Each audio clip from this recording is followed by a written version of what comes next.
Hello everyone, welcome to my channel. My name is Shweta Sharma और आज के इस वीडियो में हम बात करेंगे आर्मी डेंटल कॉर्प्स के बारे में।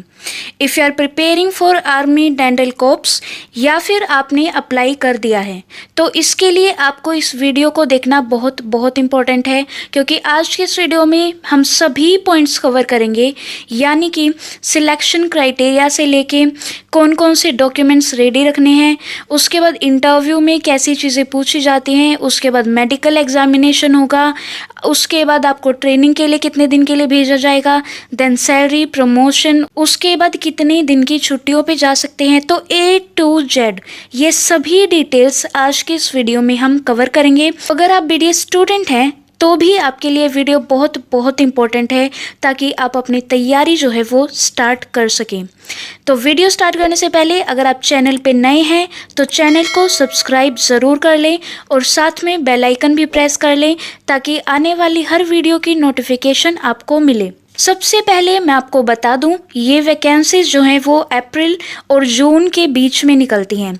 अगर पोस्ट्स की बात करें, टोटल सीट्स की बात करें तो 20 to 65 इसके बीच में निकलती हैं। हर साल, एक साल में एक ही बार निकलती है, पहले साल में 2 बार निकलती थी, और वो भी टोटली डिपेंड करता है कि उस पर्टिकुलर ईयर में कितनी पोस्ट्स की रिक्वायरमेंट है।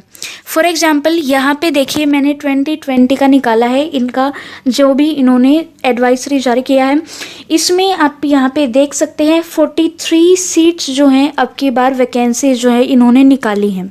अब क्वेश्चन आता है, who can apply in army dental corps? कौन कौन इसके लिए अप्लाई कर सकता है? वो लोग जिनके पास BDS की डिग्री है या फिर MDS की है, दोनों ही इस जॉब के लिए अप्लाई कर सकते हैं। पर कंडीशन ये है कि आपको नीट MDS जो है वो क्वालिफाई करना ज़रूरी है। Not even qualify, you must have secured rank within 500 so that you can apply for Army Dental Corps. Along with that, you must have 55% marks in your final year. यहाँ पे आप देख सकते हैं 55% मार्क्स मिनिमम आपको चाहिए हैं। और 31 मार्च 2020 अगर आप 2020 के लिए अप्लाई कर रहे हैं तो आपकी जो रोटेटरी इंटर्नशिप होती है 1 साल की, वो 31 मार्च तक कंप्लीट हो जानी चाहिए। उसके अलावा नीट MDS तो आपका क्वालिफाई होना ही होना चाहिए, पर क्वालिफाई के साथ 500 के अंदर तो रैंक आपको लेके आना है। उसके बाद है एज क्राइटेरिया। एज क्राइटेरिया 45 से ज़्यादा नहीं होना चाहिए। Along with that you must have completed 1 year rotatory internship. आप लास्ट डे ऑफ सबमिशन देख सकते हैं 30 जुलाई। 30 जुलाई तक आप फॉर्म जो है वो अप्लाई कर सकते हैं। तो नीट MDS के रिजल्ट आने के बाद एक बार आप अप्लाई कर देते हैं, 200 रुपये का ये फॉर्म आता है, तो उसमें आपको वो फिल करना होता है और अप्लाई करना होता है, रजिस्ट्रेशन करना होता है। उसके बाद एक मेरिट लिस्ट आती है जिसका आपको वेट करना होता है। तो यहाँ पे जो फॉर्म की डेट होती है वो यहाँ पे इन्होंने दी हुई है, 31 जुलाई है, तब तक आपको फॉर्म जो है वो फिल करना है। उसके बाद मेरिट लिस्ट जो आती है उसका वेट करना होता है। जनरली आप सोचते हैं कि मेरे इतने अच्छे मार्क्स नीट MDS में तो नहीं है कि मुझे PG सीट मिले या फिर आर्मी डेंटल कॉर्प्स में, तो मैं आपको बता दूं, इट इज़ पॉसिबल, क्योंकि रैंक जो है वो ड्रास्टिकली ड्रॉप होती है। क्योंकि बहुत सारे स्टूडेंट्स PG गवर्नमेंट कॉलेज में एडमिशन ले लेते हैं, उसके बाद प्राइवेट कॉलेजेस में एडमिशन ले लेते हैं, और उसके अलावा कुछ लोग सोचते हैं कि 1 साल और ड्रॉप किया जाए। So yes, you still have an opportunity to try for Army Dental Corps.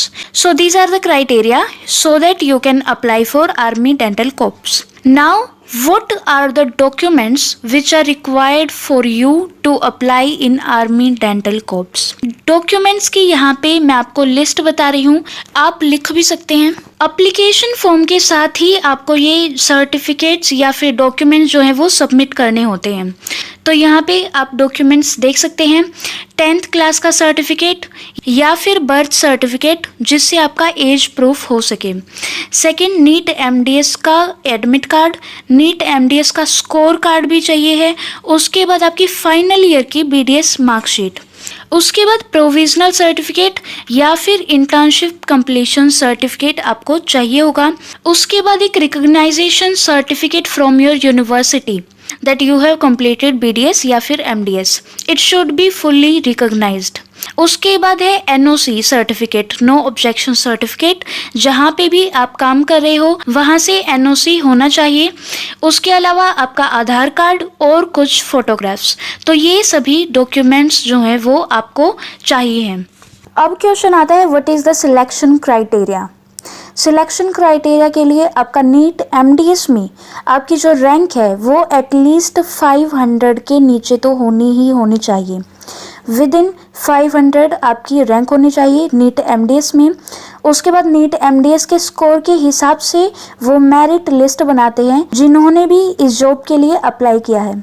उसके बाद जितनी पोस्ट्स हैं उसका 10 टाइम्स ज़्यादा स्टूडेंट्स को इंटरव्यू में ये बुलाते हैं। फॉर एग्जाम्पल अब की बार जो आर्मी डेंटल कोर्प्स में वैकेंसी निकली हैं 2020 में, दीज आर 43 पोस्ट्स, तो ये एटलीस्ट 430 या 450 इसके बीच में स्टूडेंट्स को बुलाएंगे जिन्होंने अप्लाई किया होगा। उसके बाद जितने भी नेम्स लिस्ट में आते हैं उनको इंटरव्यू के लिए आर्मी डेंटल सेंटर में बुलाया जाता है जो न्यू दिल्ली में है।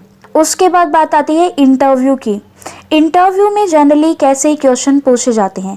इंटरव्यू में मोस्टली 7-8 आर्मी ऑफिसर्स आपसे क्वेश्चन करते हैं जिसमें सबसे पहले आपके बारे में पूछा जाता है जनरली आपकी पर्सनैलिटी जानने के लिए, लाइक आपका बैकग्राउंड, आपके इंटरेस्ट क्या हैं, और भी बहुत सारे क्वेश्चन जिससे कैंडिडेट्स को वो एनालाइज कर सकें कि कैंडिडेट्स आर्मी फोर्स को ज्वाइन करने के लिए फिट हैं।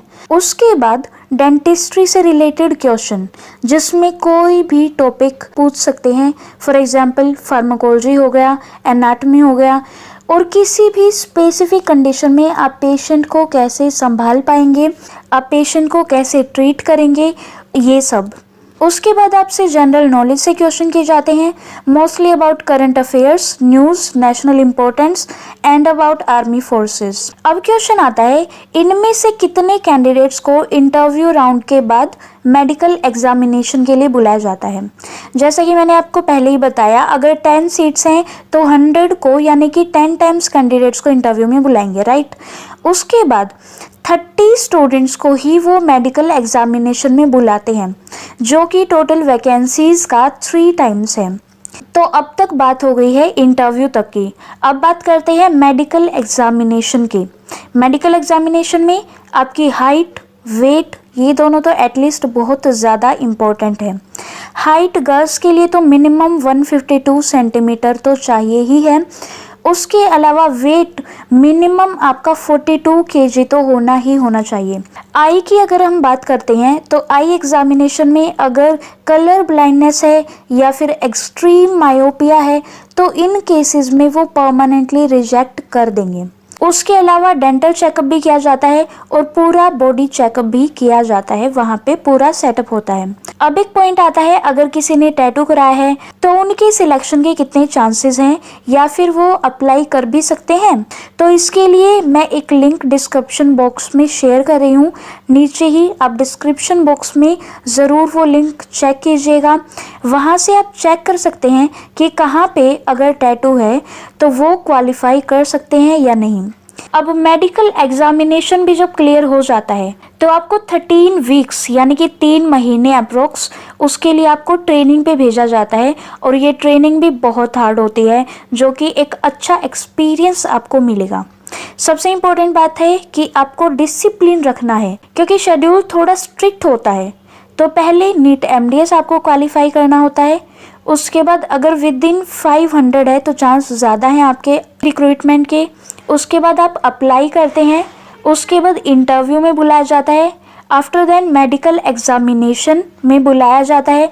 मेडिकल एग्जामिनेशन भी जब आप क्लियर कर लेते हैं तब आपको ट्रेनिंग पे बुलाया जाता है और ट्रेनिंग पे सारा एक्सपेंडिचर जो भी आपका होता है वो आर्मी डेंटल कॉर्प्स वाले ही उठाएंगे। इनफैक्ट जब इंटरव्यू लिस्ट में जब आपका नाम आ जाता है, जब आपको घर से बुलाया जाता है तो वो भी एक्सपेंस आर्मी डेंटल कॉर्प्स वाले ही देते हैं। अब क्वेश्चन आता है कितने साल तक ये जॉब जो है वो करना पड़ता है, यानी कि इसका टेन्योर कितने ड्यूरेशन का होता है। जब आपकी ज्वाइनिंग होती है तब उसके बाद 5 ईयर का टेन्योर होता है और उसके बाद ये इंक्रीज भी होता है। पहले 5 साल का टेन्योर और मिलता है और फिर उसके बाद 4 साल का और होता है, यानी कि ये पूरा 14 ईयर का टेन्योर आपको मिलता है। पर पहले 12 मंथ्स आपको प्रोबेशन पे रखा जाता है। उस दौरान अगर आप किसी भी फील्ड में अच्छा काम नहीं कर पा रहे हैं तो उनकी रिपोर्ट जाती है और उसके बाद परमानेंटली टर्मिनेट भी किया जा सकता है। तो इसलिए अगर आपका सिलेक्शन हो जाता है तो आपको पूरी मेहनत करनी है वहाँ पे टिके रहने के लिए। उसके बाद क्वेश्चन आता है डीपीसी क्या होता है। जब आपने ज्वाइन कर लिया है तब एक टर्म आती है DPC, department permanent commission. Joining के बाद अगर आपको 2 इयर्स हो गए हैं काम करते करते तो आप डीपीसी के लिए अप्लाई कर सकते हैं, जिसमें अगर आप क्लियर कर लेते हैं तो आर्मी खुद के खर्चे पे आपको गवर्नमेंट कॉलेज से एमडीएस कराती है। अब पॉइंट आता है प्रमोशन लेवल का। इसमें प्रमोशन लेवल कैसे इंक्रीज होता है। अगर आप आर्मी डेंटल कॉर्प्स ज्वाइन कर रहे हो तो आप एज अ कैप्टन ज्वाइन करोगे। 4.5 मंथ्स के बाद ट्रांसफ़र मेजर लेवल तक हो जाता है आर्मी और नेवी दोनों में, जनरली आर्मी में। उसके बाद जैसे अगर आप एमडीएस हो तो 3 ईयर की सीनियरिटी तो आपको ऑलरेडी वहाँ मिल जाती है। उसके बाद अप्रोक्स 1.5 ईयर की सर्विस के बाद आप जनरल और लेफ्टिनेंट की पोस्ट के लिए भी अप्लाई कर सकते हो। अब बात करते हैं सैलरी की। 7th पे जो है वो अभी चल रहा है, 7th पे कमीशन, जिसके अकॉर्डिंग सैलरी जो है वो 61,300 से लेके 1,93,000 के बीच में है। 7th पे कमीशन उनका भी चल रहा है। उसके अलावा और भी बहुत सारे अलाउंसेस मिलते हैं, लाइक आपका कैंटीन फ्री होता है, स्पोर्ट्स फैसिलिटीज़ आपको मिलती हैं, मेडिकल फैसिलिटीज़ आपको मिलती हैं, ट्रांसपोर्ट अलाउंस मिलता है, वहाँ रहने का फ्री होता है। उसके अलावा और भी बहुत सारे अलाउंसेस आपको मिल जाते हैं। अब पॉइंट आता है कितने दिन की लीव्स जो हैं वो आपको मिलती हैं, हॉलीडेज कितने दिन के आपको मिलते हैं। 60 डेज एनुअल लीव मिलती है, उसके अलावा 20 डेज कैजुअल लीव लेकर भी आप कहीं पे भी जा सकते हैं। अब आप लोग फैसिनेट होंगे सैलरी को लेके, हम आर्मी डेंटल कॉर्प्स ज्वाइन करेंगे, पर आप लोग ये ज़रूर ध्यान रखिए उसके लिए मेहनत ज़रूर करनी पड़ेगी, क्योंकि आपको नीट एमडीएस में 500 के विद इन रैंक लेके आना है और उसके अलावा डिसिप्लिन ज़रूर रखना है। तो ये सारी इन्फॉर्मेशन है आर्मी डेंटल कॉर्प्स के बारे में। अगर आपको ये वीडियो अच्छी लगी है तो ज़रूर लाइक करना, और अगर आप चैनल पे नए हैं तो सब्सक्राइब ज़रूर कीजिए और उसी के साथ बेल आइकन को भी ज़रूर प्रेस कीजिए ताकि आने वाली हर वीडियो की नोटिफिकेशन आपको प्रॉपर मिले। और इस वीडियो को अपने फ्रेंड्स के साथ ज़रूर शेयर करना। कमेंट सेक्शन में कोई भी डाउट अगर है तो आप ज़रूर पूछिए। कमेंट सेक्शन में अगर आपको कोई भी डाउट है तो ज़रूर पूछिए, या फिर इंस्टाग्राम लिंक डिस्क्रिप्शन बॉक्स में मैंने दिया है, वहाँ से आप डायरेक्ट मैसेज भी कर सकते हैं। Thank you and be happy.